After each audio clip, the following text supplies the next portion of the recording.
barreessee jira nan barreessa ammas waan paartii keenya fi waan faallaa san deemu. Yoo dhiisne okee dhiisne hunduu dhiisne. Waliin abar. Dhagaa walittiin darbannu jennee bara. Dhagaa walittiin darbannu yen. Okee walittiin darbannu yen. Ati naqa taqqatte ammas dhagaa. Ani taa'eetuma wallaalee nan du'ame.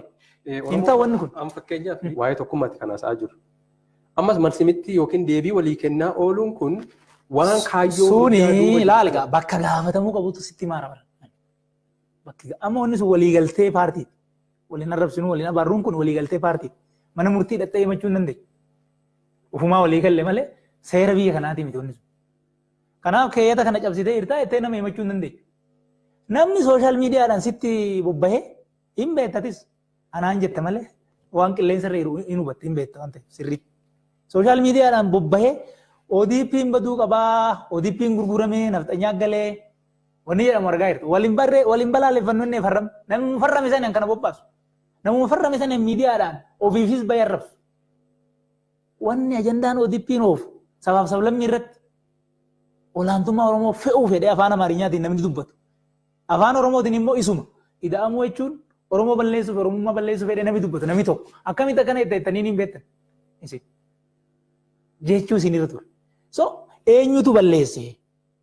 Wanni kun bakka inni mana murtii itti infoorsi godhuu dandeenyu hin qabnetti paartii keenya diifeendi godhuun dirqama.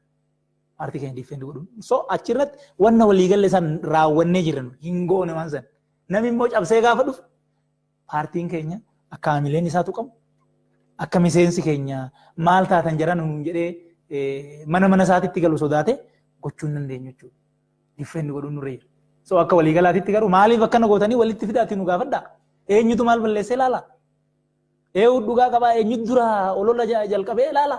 Eenyutu raayyaa sooshaal miidiyaa walirratti bobbaasee ilaala? Hirmuun allabbate.